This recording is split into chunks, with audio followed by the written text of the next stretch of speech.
Inquire all those questions you've always wanted to know. Ask Kati anything. Hey everybody, welcome back to another episode of Ask Kati Anything. I'm your host, licensed marriage and family therapist, Kati Morton. I'm so glad that you're here. If I still sound a little congested, that's because I do still have some kind of, residual COVID congestion. So hang with me. I'll do my best to not hack at you.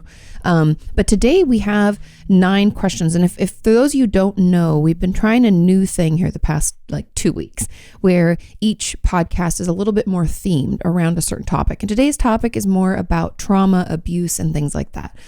So we will get through these questions. The first 8 are the ones with the most thumbs ups. And then number 9 is just a random selection so that any of you out there who, have been trying to get your question answered, that gives you kind of like a more of a chance to get it answered. And also I've been releasing the post on the community tab where I get these questions. I've been releasing that post a little bit later because I heard from a lot of you that you're like, hey, I'm not even up at that time. Or it was definitely easier for my folks in the UK to get their questions answered because they were already up at that time. But for people in the States and Australia, it was kind of impossible. And so we've moved it and we'll keep moving it around just so that everybody gets a chance. Okay. Without further ado, let's jump into the questions. And question number 1 says, hi, Kati.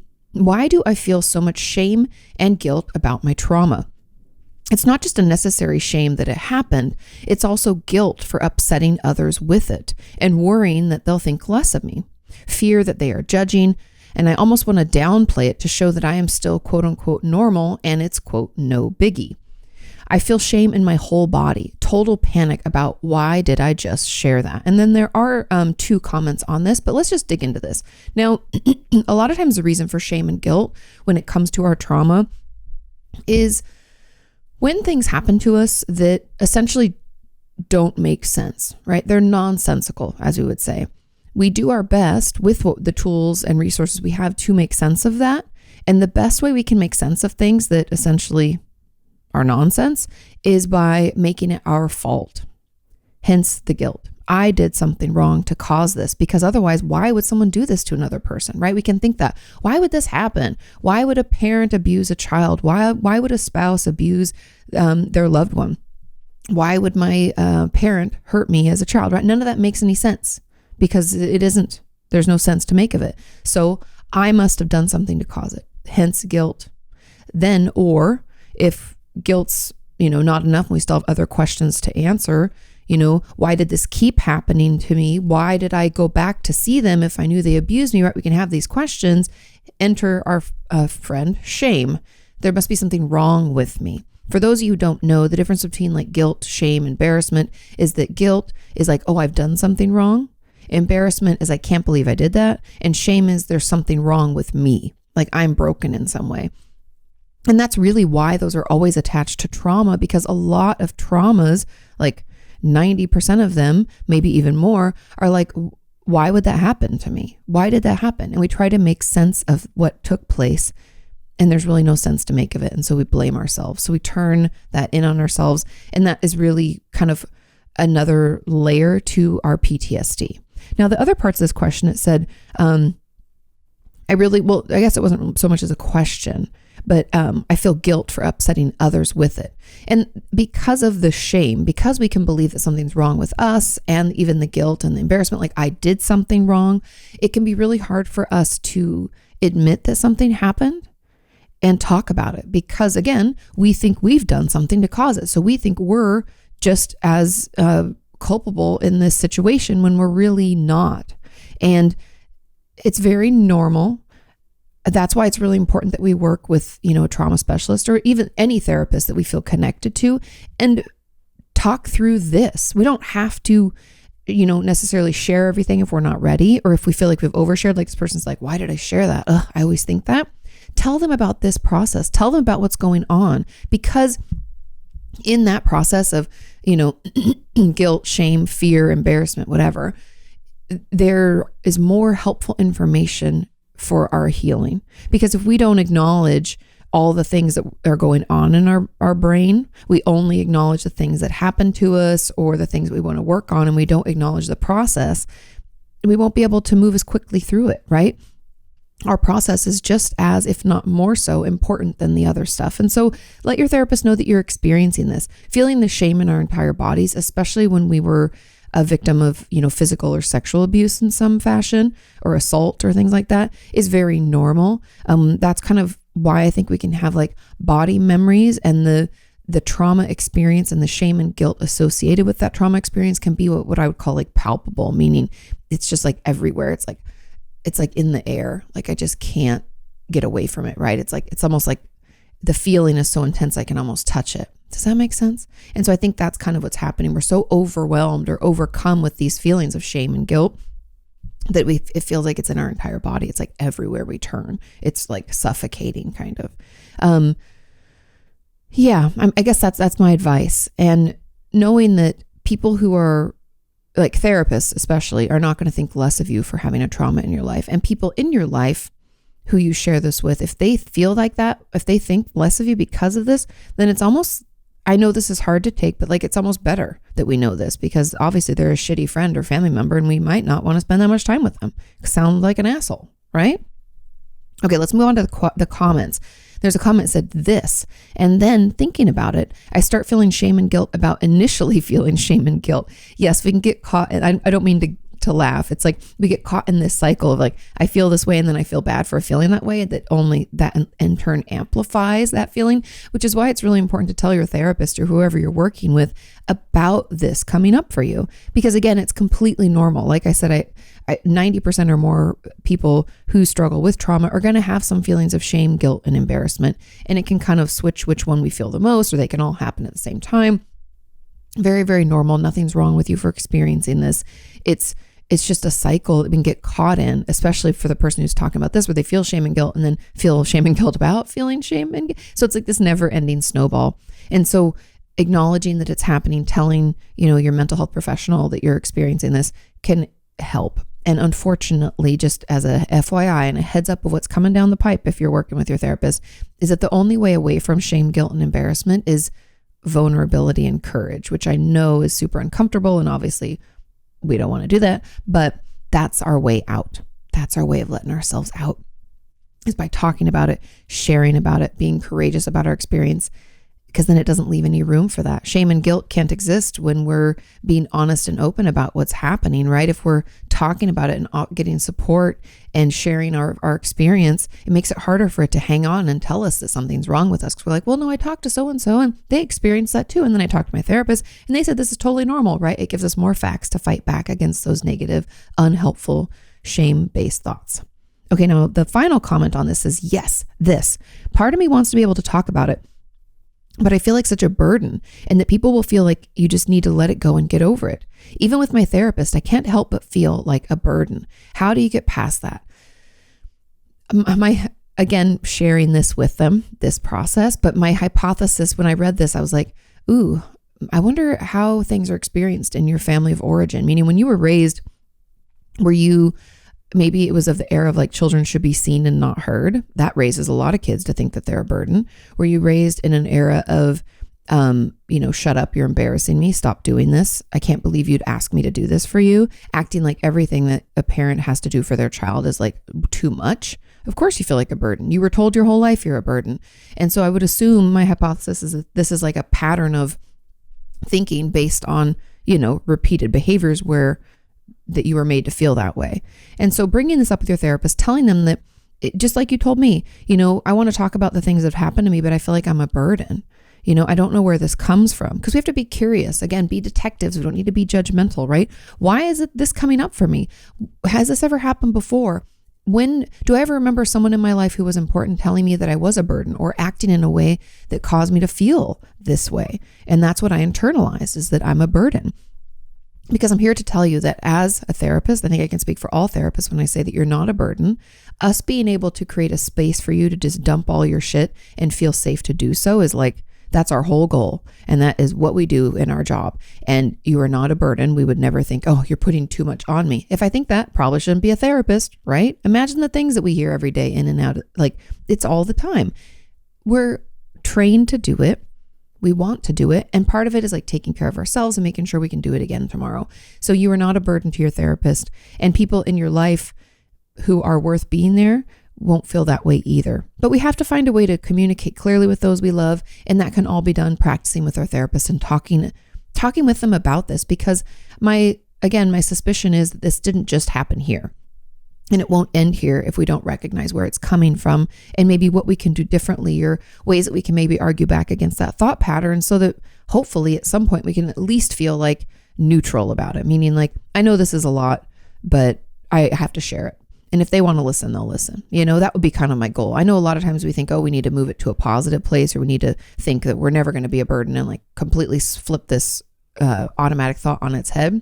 But sometimes that's too much. That can feel like then if we ever do have this old inkling to feel like a burden, that we've done something wrong and that we're back at square one. Sometimes our goal is just to get into what I call neutral space, where we just don't talk such trash to ourselves. Does that make sense? I hope so. Okay. Let's move on to question number 2.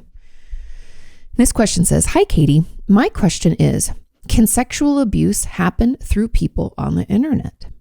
I've never heard anyone with a degree talk about it, but I've heard other people have had the same experience as me through them talking about it on TikTok. My generation was the first generation who could have talked to men on the internet growing up. I know. As an older person who did not grow up with the internet, this is what terrifies me. To what degree could this be traumatizing or be affecting your life now if you were never touched? You are the best. Thank you so much for all that you do." Of course, you're so very welcome. And there's a comment on this as well too, but let's just dig into this. Yes, sexual abuse can happen through the internet, period. You don't have to be touched in order to be abused. We've talked about this before, but sexual abuse can be done through sharing of images, asking inappropriate questions, asking them to share image. The image or video sharing is so easy these days. That's why I said this is like terrifying to me as an older generation, right? I'm 38, so I'm barely a millennial, and I did not grow up with the internet, thank God. But for those of us who did, there are so many ways that it can be helpful, and there's also so many ways it can be hurtful. And so I caution each and every one of you, if you feel taken advantage of, if they've asked you inappropriate questions, ask you to send images or photos of yourself, please never send any videos or images or anything of yourself. Please do not. Because once we put something out there, we can't get it back. And for those of you who have already done that, let's just make a pact to not do it from here on out, right? So yes, it can happen through the internet. You don't have to be touched for it to be abuse. I know a lot of times we think that, but even consider emotional abuse, right? Someone neglecting us, not being there for us, or yelling at us. They don't touch us, but that's abuse all the same. And the same goes for this. And what else is there? Okay, to what degree can traumatizing, if anybody, and someone left a comment at the bottom of, I think it was this question, where they said they've heard me talk about what it means to be traumatized before, and they were correct. In order to be traumatized, something has to happen to us that exceeds what we would call either our ability to cope. Some people call it a window of tolerance. I, over the years, have called it your resilience, right? Your ability to weather life's storms. So when something happens to us that threatens our safety or the safety of someone we love, and we don't have a way to cope with all that took place, that can be traumatizing. We can have symptoms of PTSD. Now, not everyone who experiences a trauma develops PTSD, just like not everyone who experiences something depressing develops major depressive disorder. But just to give you an idea of what can and cannot be traumatizing, that's really the bare bones of it. And that's why I believe much more of our population has been traumatized than we realize, because we often think of a trauma as being this big thing, like a car crash or going to war. And it can be very different from that, right? We can be traumatized through our parents' divorce or having to move a lot as a kid and not feeling like we had a secure foundation. Bullying, being sexually harassed through people on the internet. It could be a lot of different things that can happen to us that way. And so the degree to which you would feel traumatized depends on your degree of resilience or ability to cope. Now, there was a comment on this that said, can watching R-rated movies voluntarily be traumatizing? When it comes to watching something that's not actually real life, it's a little tricky. But if something terrifies you and makes you think it's going to happen to you, which a lot of people like scary movies for that reason, right? We like that adrenaline dump or that feeling like, we're at risk, the jumping out, we would like to have that triggered. I think that's being scared or being overwhelmed. But again, going back to what it means to be traumatized, I believe that, if we feel threatened or the the safety of someone we know or love, is threatened. That can be traumatizing. But when it comes to watching an R-rated movie voluntarily, my gut says most likely not, but that doesn't mean that it couldn't be experienced, for you, because I have had patients who've been re-traumatized by watching an R-rated, or not even R-rated, just a movie that had similar situations and content as their past trauma, right? It was super triggering and therefore re-traumatizing, if that makes sense. And so I think movies and kind of fake scenarios that are created, TV shows and stuff like that can be re-traumatizing because they're triggering. I don't believe that they could be the cause of our trauma, because it's I would assume we all have that awareness. It's not real. We all can turn it off. We can stop it. Whereas if something's happening to us, it's a little bit more tricky. I hope that makes sense. Let's move on to question number 3. It says, "Hi, Kati. Is it possible to heal from trauma, child sexual abuse, and incest while still seeing your family?" Ooh, yeah, it's tough. "The abuse was disclosed and denied by the abuser and not believed by other family members. I will never understand why when a child comes forward to tell family that someone in the family has harmed them, why the family members don't believe them. I'll never understand that. They go on like nothing has ever happened. The thing is, I don't want to completely separate from them, as I risk losing the healthy relationships and missing out on normalcy, even though this is far from it. Thanks so much for any insight." If we're still, here's the tricky thing. Healing from trauma requires us to not be in a situation where we're being traumatized now. Does that make sense? It's like in order for us to feel like, I don't even like to use the word safe, but we'll say neutral enough. In order for us to be able to process trauma, we have to be in a space that's neutral enough that we don't feel threatened still.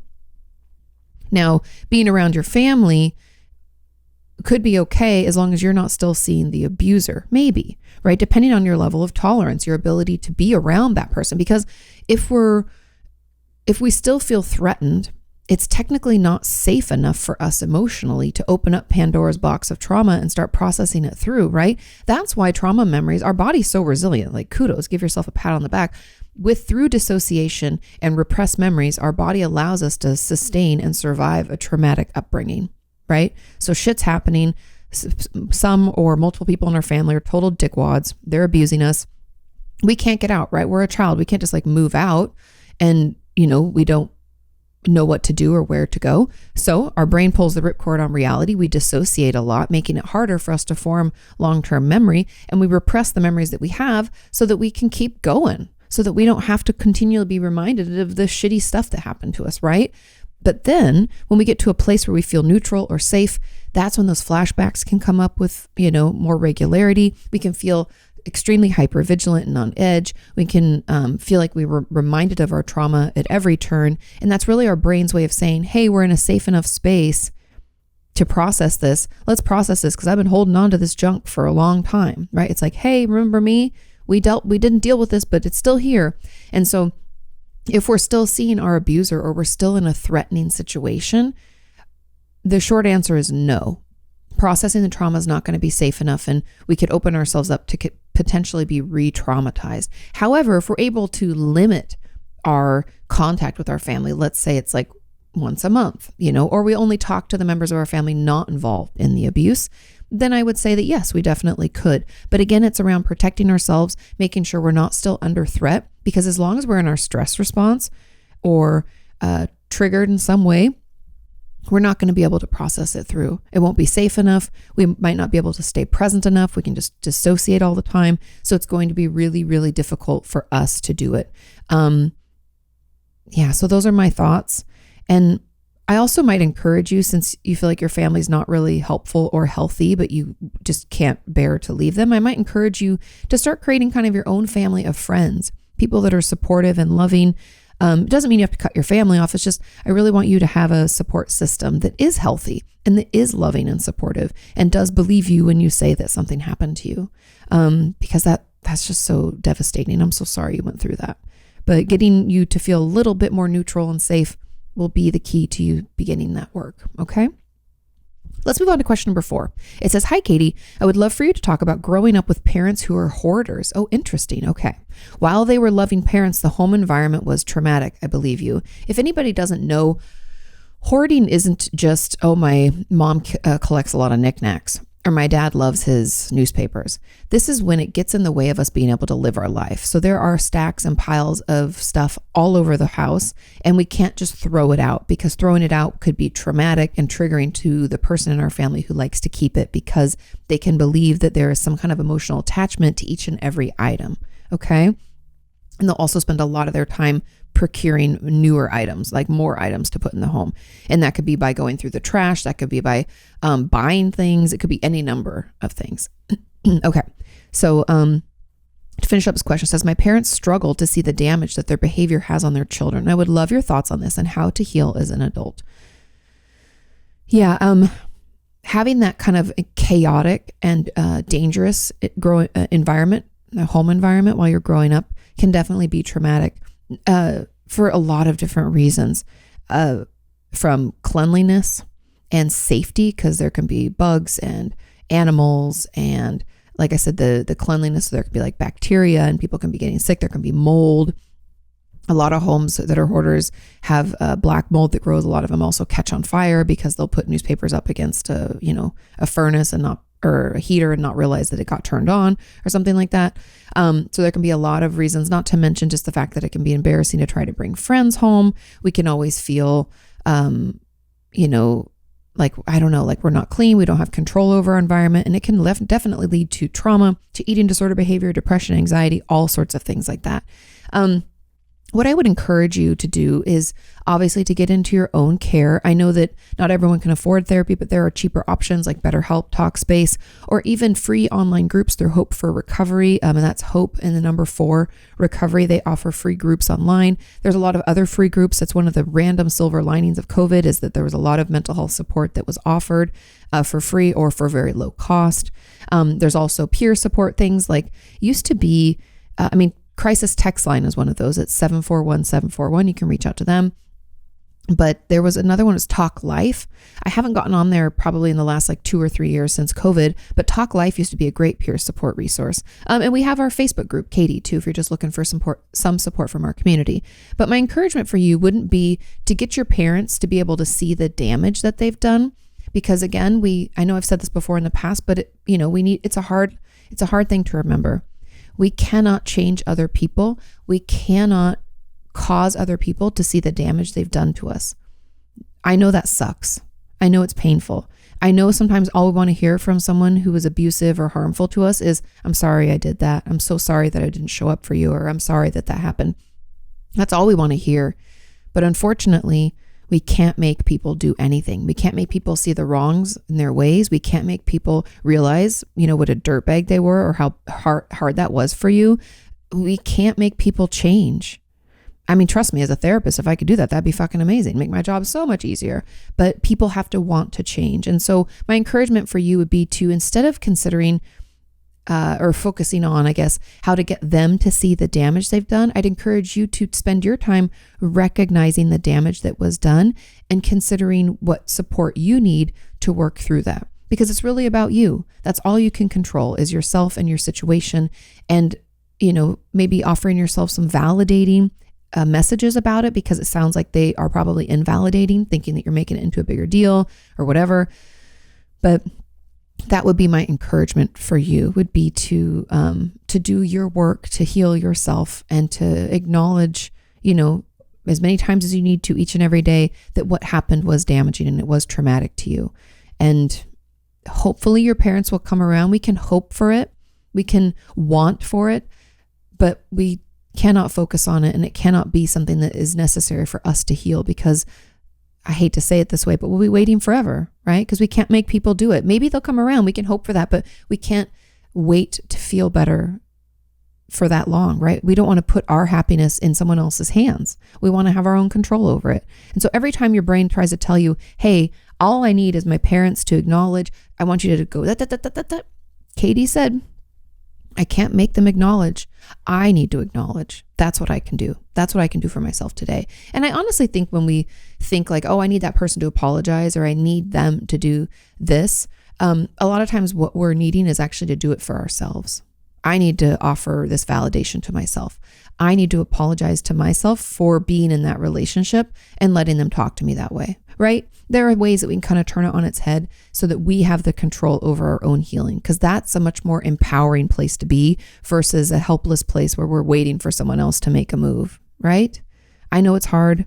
I know it's definitely a tough love kind of conversation we're having, but trust me when I tell you that that's where we can get better. That's the only way we can heal, because we cannot make someone else do it.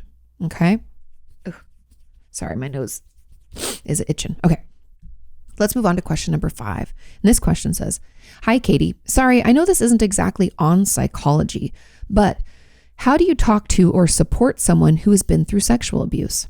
I know you did a video on how to talk or support someone who's struggling with suicidal thoughts a while ago. And sorry to ask, but I hope this makes sense. No need to apologize. Of course, it's okay to ask this. When it comes to talking and supporting someone who's been through sexual abuse, it's kind of similar to any mental illness. I don't want to put them all into the same bucket, but let me just walk you through a few kind of the basics of what we can do. The best way to talk to someone or support is just to be there, to check in on them and let them tell you at their own pace about what happened and let them teach you about what that means. As much as you can, try not to make assumptions. As much as you can, try not to talk over them, because I know sometimes we want to help or we want to say, oh my God, I'm so sorry. Those things are okay to say, like, oh my God, I'm so sorry that happened. But we want to give them space to talk. We want to help them feel heard and understood.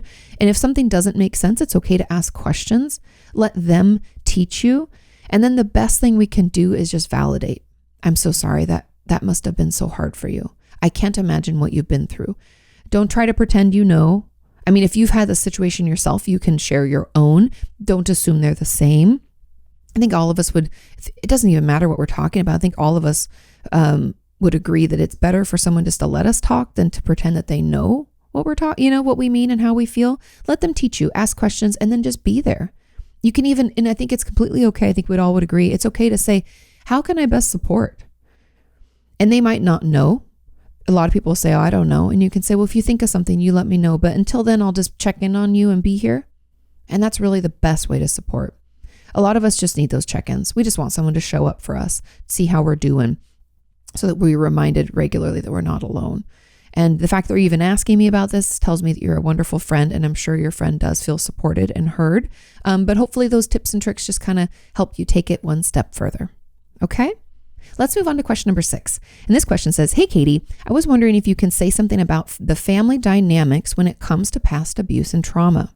I was abused by my parents and a sibling in my childhood, and the abuse stopped and the relationship changed. I have spent much time in therapy to deal with the trauma that it caused, still because of what happened, but I find it hard to deal with the ambiguity of having been abused as a child and loved as an adult, right? That's got to be a mind fuck. I'm so sorry. Is there a way to deal with this? And is there a possible healthy adult relationship, even if the child-parent relationship was so complicated? What a great question. Now, every once in a while, I'll get questions like this where the abuse stops and sometimes the relationship changes. Sometimes I've even heard from you that your parents, got to therapy and then apologized and tried to make amends. Now, there are 2 components, but to answer the questions in a very succinct fashion, yes, there's a way to deal with this. And yes, it's possible to have a healthy adult relationship, even if, the relationship as a child was super complicated and abusive. Okay. That's the short answer.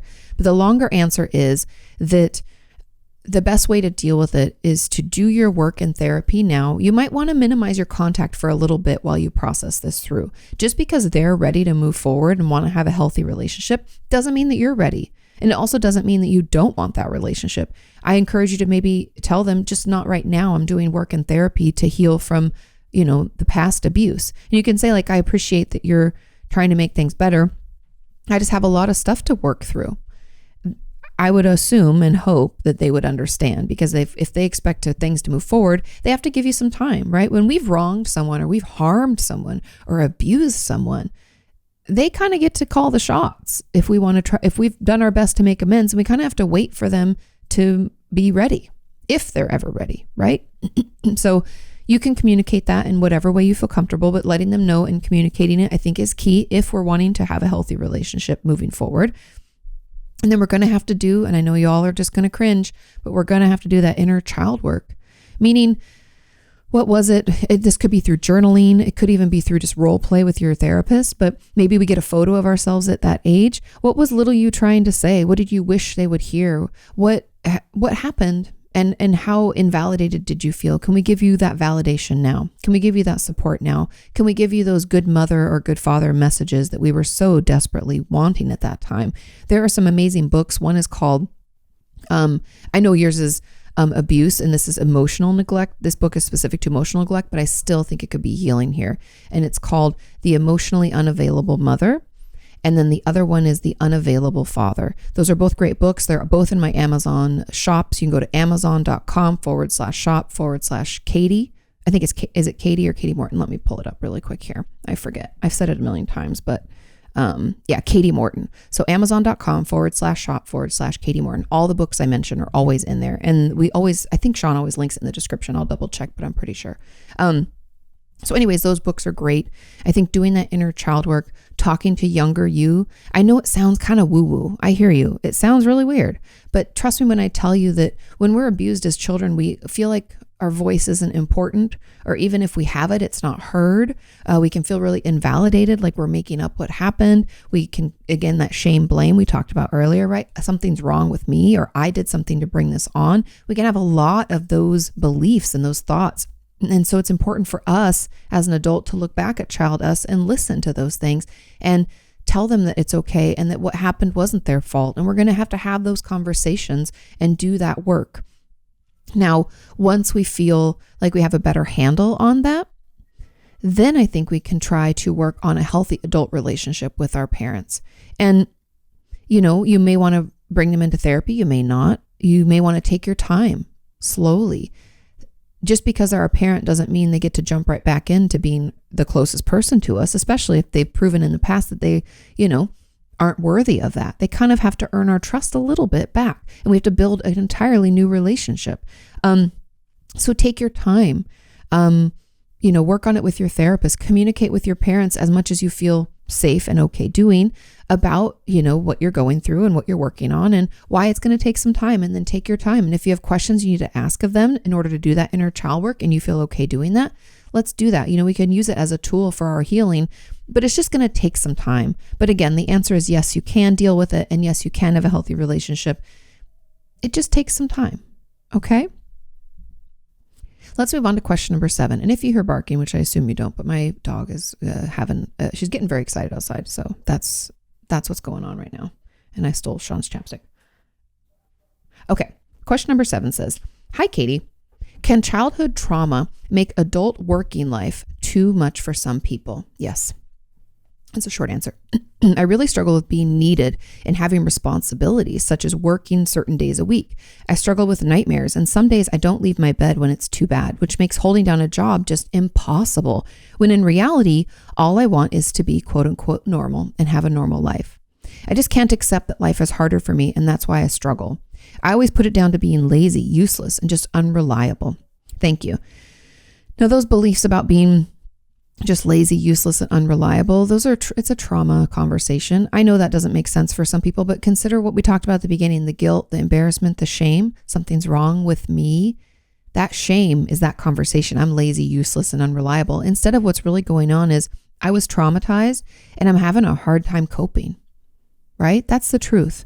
So I encourage you to just at least acknowledge that that's what's happened. Every time you think I'm lazy, useless, I'm unreliable, think, but I also was traumatized and it's making it hard for me to cope.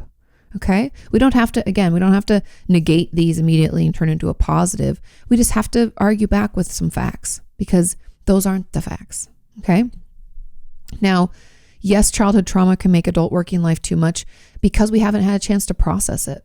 So I encourage you, if you're able, to find a therapist that takes your insurance or is something you can afford. You can even apply. There's a reason that there's the Americans with Disabilities Act, and every state has their different form of this, but you can take medical leave. I can't tell you how many of my patients over the years I put on short-term or long-term disability for mental illness. Being traumatized, having PTSD, having depression, having bipolar disorder, having an eating disorder, any number of mental illnesses, having panic attacks and having panic disorder, those are all reasons enough to take some leave so that you can take care of yourself. There's a reason you're trying to do too much, trying to go to work and working this X amount of days so that you feel like you're doing what you need to do or earning your keep. It's making it impossible for you to work on what you need to work on. And that's why, you just can't do it. It's overextending you. And so I really just encourage you to see if you can maybe, go on short-term or long-term disability, take some leave. A therapist will quickly and easily fill out that paperwork for you as long as they've been seeing you for a little while. So maybe if you're not seeing someone now, we can start and it'll take a couple of months for them to feel like they can write up that paperwork. But talk to them about it and let them know what's going on, because trauma is debilitating.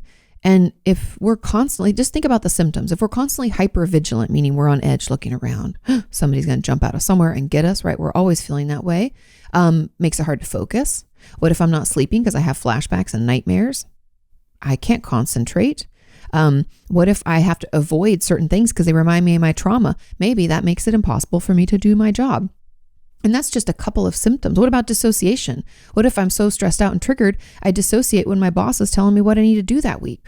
Then I have no memory of it, right? Just think about how all the symptoms can impact our ability to do our jobs. And that's why disability, short-term, long-term, and we have protectorants in place to help us with that, because you don't have to do it all and you don't have to do it alone. So please reach out for help.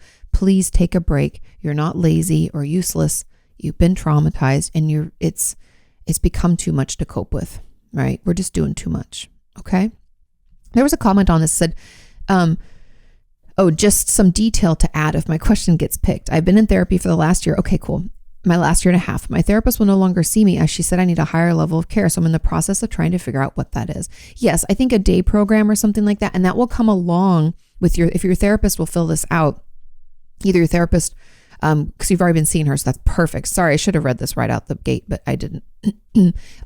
Or the people at the higher level of care. That could be an IOP, meaning an intensive outpatient, where you're there for let's say 4 hours a day, or let's say 3 full days a week. There's different variations of day programs, or PHP, which is a partial hospitalization program. Those could both be great options for you. And both of those would allow you to apply easily for some disability and some leave, some medical leave. There's also FMLA leave, which is like family medical leave, where you can take time off to take care of yourself. A lot of my friends who've had complicated pregnancies or birth have taken extra time through that leave, or my friends who've had a family member fall sick and they need to take care of them, they've taken time for that too. So there are resources out there. This is at least within the States, and I would assume in our socialized systems in other parts of the world, there's the same type of setup. It's just probably called something differently. So if you're from another country, you can leave it in the comments, so those of us who might be curious can figure that out and ask for what we need. But there are ways to get those needs met and get you that higher level of care so that you can take a break. Okay, let's move on to question number 8. And this question is, hey, Kati, if you experience sexual abuse before you get to the age when you start to experience sexual attraction to others, how is it possible to know if the abuse has altered your sexuality or not? Great question. We talked about this a little bit. Was it last week or the week before? I was abused at the age of 14. And at the time, I hadn't started to feel sexual attraction yet. Only romantic attraction. That's totally normal. That's just like that age. It's like middle school.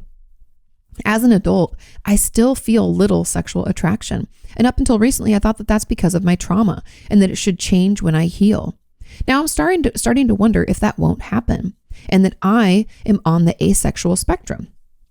Either that I was all along, or that my sexuality changed permanently and that it isn't something that needs to be fixed. I have had periods in my life where I've had a high sex drive, but thinking back to it now, that has been in the periods where my complex PTSD was worse. So maybe that was a trauma reaction. It definitely can be.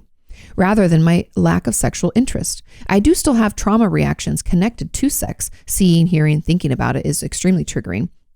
But I wonder if the trauma reactions and asexuality can coexist and that both can be valid. Or do I have to quote unquote fix both? To be clear, If I am really asexual, I'm completely fine with it and actually a bit relieved. I'm sure we can feel pressure to think and act in certain ways in life, and I'm here to tell you don't have to do any of that. Now, the truth is you kind of answered your own question, and that's why I love it, because you clearly have a lot of insight, and I just want to give you like a pat on the back for that. So good job. Now, when we've been abused when we're younger, it can definitely affect our relationship with sex. I had a video, remember, about religious trauma. And I think a lot of religions who talk, sex is dirty and bad, and even thinking about it, masturbating, you're going to go to hell, all of that kind of like ruling over our innate normal bodily desires with, God's going to strike you down is traumatizing. And I think it can really mess with our ability to have a happy, healthy sex life. I heard from a lot of you can struggle to have a healthy sex life with your spouse. I actually had a girl I grew up with. I won't obviously name because I don't even talk to her, but I grew up with her. She was super religious, and she married a guy super religious also, and they were never able to have sex, and they ended up getting divorced, and he's now happily remarried to another one of my friends, and they're doing great, but they could never have sex because she felt like it was so dirty and wrong and bad, and that's not right, And so I only bring that up as like, there's a lot of ways for our relationship with sex and sexuality for it to be altered and changed. Now, does that mean that you're not aromantic? No. Or asexual? No. It sounds like you have romantic attraction. So I'm sorry I said aromantic. I meant asexual. But why I said you answered your own question is you said, I assumed it would get better as I work through it. And it will. And I might encourage you not to put yourself in dangerous situations, but to go on a date or two if you want. Doesn't mean, I'm not talking, we don't have to have sex, we don't have to kiss, nothing. One date with someone, a new person, right? Just to see how you feel about it. That might be also a good test with your therapist if you're doing any kind of exposures to see if you can feel okay doing that. We might have to use some tools to calm ourselves down. It might be like a goal for the future. But as we work through and process our trauma, that's then and only then are we going to know if our asexuality is truly a trauma response or if that's just who we are. I've got a lot of questions over the years too that like, hey, am I just a lesbian because I was abused by a man? Or am I just, am I gay or bisexual? There can be questions about that, right? Did it affect me and change my sexuality? And the short answer is it could, but it also could not. And I want you to be as curious and non-judgmental as possible while you figure this out. We don't have to have it all figured out. You don't have to want to be in a relationship right now or want to have sex with someone, but doing the Courage to Heal workbook could be a really great resource for you, because towards the end, I think it's like chapter 20, they talk about how to have a happy, healthy sex life after, sexual abuse. And I think doing that homework might be a way to start thinking about whether that is something that you might want, or if we just think that we are asexual, right? But it's going to take some of that curiosity, some of that non-judgment, and unfortunately a lot of trauma work, but you're already doing it. Keep working through it. I don't want you to think of like having to fix both. Think of it as, as I heal myself from this past wound, this might change or it might not. And I'm just going to let it be what it is, Take your time with it, because I'm here to tell you it's very, very common for a healthy sex life to be difficult for those of us who have sexual abuse in our past. Doesn't mean impossible, but it can be complicated. So be patient, curious, and we'll figure it out little by little. Okay. You don't have to have all the answers right now. Now, there was a comment on this and it says, and how do you know if your lack of attraction stems from trauma or is just part of your asexuality? I have the same problem, but not only with sexual attraction, but with also romantic attraction. I don't know if I've just built up walls to protect myself or if I just can't feel romantic and sexual attraction. How do you work with that? Again, not to say it's the same answer, but it really is. These questions are right in line with each other. And so it's doing that trauma work. It's being curious, not judgmental about it. And really, I cannot recommend the Courage to Heal workbook enough. Again, it's in my Amazon store, amazon.com/shop/Kati Morton. Pick it up. It's a yellow book, and they have other newer ones and add-on. You can definitely get those ones, but even the oldie, but a goodie, like the one of the first editions, those are great. I really think it can be incredibly healing. And just give yourself time. We don't have to know. We don't have to have all the answers. We don't have to, decide today if we want to date or have sex with someone. And honestly, if we rush to do that, we can re-traumatize ourselves. So be patient. It's okay to not know. Nobody says we have to figure it out now. I know there can be a lot of pressure to, you need to get married or have a baby or do this or decide that by a certain time. No. Some people don't get married at all. Some people get married in their 50s for the first time or in their 60s. Some people adopt children. Some people decide to have children. Some people, like me, you don't want kids at all. You don't have to decide things right now. Don't let society tell you that there's a timeline, because there isn't. Okay. There was another comment on this that said, I don't know if this is along the same vein, but I've also wondered about my sexual attraction. To my knowledge, I've never been sexually abused, but I get panicky at the thought of sexual or romantic physical intimacy. Romantical. Also, that could work. I also have had periods in my life where I've had a high sex drive, but explored that on my own. The idea of being romantically or sexually intimate with a partner is just about unbearable to me. Interesting. I don't want to kiss. I don't want to hold hands. I don't want to touch, but all of this is specific to a romantic partner. Platonically, I'm comfortable with physical touch. But for just a bit of context, I also struggle with an eating disorder, which my therapist thinks could be related. It could. And romantic sexual physical touch was treated like a sin. Oh, here we go. I grew up in a very conservative Christian home, but would that be enough to trigger my trauma-like responses to romantic or physical touch? Yes. I'm glad I mentioned that earlier. That's what we call religious trauma. Or do you think that it's more than that? I think that's what it is, actually. I sometimes wonder if I have a repressed memory or if I was sexually abused before I can remember, because my reaction to people trying to touch me in a romantic way is so panicky. Unlike the person above, I do desire to be able to have a sexual relationship with a partner one day. So I'm currently working on all of this with my therapist, who I love, and we are starting EMDR soon. Good. Awesome. Thanks so much. And sorry, this is so long. That's okay. I think it's important to give this a little bit of space, because religious abuse and just, it's not that I'd call it religious sexual abuse, because I think people would assume something out of that. And that's not quite the term that we want to use, but that kind of religious indoctrination into a sex is dirty, touch is bad, you should never want that. When our bodies are actually wired to want that, think about how important procreation is for the world, right? We have to want to have sex with someone so that we can have babies, and we have to want to, group together to create family units for support for our environment. I mean, there's so many reasons in our society and in our world, whether you think of it economically or you think of it just like survival, right? We do better in groups. There's so many reasons that our body would want those things. And when we're going through puberty, our hormones are going to be stronger than ever, and our sex drive is going to be stronger. And that's the time when in churches, they're like, it's the devil coming through you. So then what you believe the devil, that's really traumatizing. And so I believe that that's my hunch would be that that's where it's coming from. The EMDR will be incredibly healing. I'm glad you love your therapist and you're working with her on this. I would encourage you to continue talking about this Christian upbringing and the trauma that you sustained as a result of it. I talked about it briefly in my religious trauma video, and you might want to watch that again and see if anything rings true for you. There are a bunch of groups online. When I was doing the religious trauma research, there are a ton of groups online for people who are trying to heal from that, and people who have come out of, especially very conservative, very strict religions or religious groups, right? Whether it's just the church that you're in happens to be extremely strict, or it's just the sect, a lot of ex-Mormons, a lot of what's it called? It'll come to me in a minute. But anyway, the ones who come by your door and leave the pamphlets, what are they called? Jehovah's Witness. A lot of those, and a lot of, purity culture Christians. I was raised in that kind of era of purity culture where if you decide to have sex before marriage, it's like you were tainted forever and no one's ever going to love you. That was kind of the message that I was told at church. And I think that can really fuck with our heads and make us think that, especially if there was abuse in our past, right? Then we're like, holy shit, it's already happened to me. What am I supposed to do? Right. But also as we grow up and decide that maybe we do want to, like this person's saying, I want to have a sexual relationship with someone. I want to have a healthy life and I want to maybe get married. I don't know.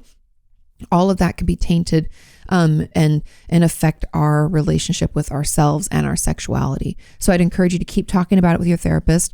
I think that is definitely, I might even think that that's part of your eating disorder, because if the church took away all of your control outside, what can you control? Your body. I had a lot of friends in church who struggled with eating disorders, and I think that that's a huge part of it. And I know a lot of people say, oh, eating disorders are about control. Sometimes they are, not all the time. But in this case, I think it might have something to do with that. It's your way of coping with the fact that they didn't allow you to have any control. Okay, I hope that helps, and keep us posted, okay? Final question number 9 says, hi, Katie. How can I know if I'm really an introvert or if I just avoid and distance myself from people because I'm afraid that they could hurt me or let me down? Good question.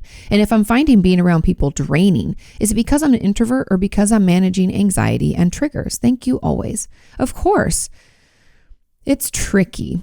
Being an introvert doesn't mean that we don't like people. I think that's a common misunderstanding. And I should probably talk about this in a TikTok or a video or something.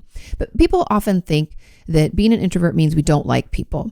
That's not true. Being an introvert means that we feel better and more recharged through time alone or time with one really close friend. We struggle with light-hearted conversation, kind of what you'd call, like the meet and greet cocktail talk or coffee talk, like that, just very surface. Small talk is painful for introverts. We like deep conversations with people we know and love, and we like to be alone also. So if we find ourselves not liking people, that could be because it's triggering and you're managing your anxiety, and that also could cause us to be exhausted. But the being afraid that they could hurt you or let you down, it doesn't sound like introversion. To me, this sounds more like you're protecting yourself because of what happened. So I wonder if there's something in here, like I'd be curious about your attachment growing up. Like, how were your parents? That sounds kind of anxious avoidant to me. I have videos about attachment. If you want to search, just get onto YouTube, put anxious avoidant attachment Kati Morton. It'll come up, or attachment Kati Morton. They'll come up.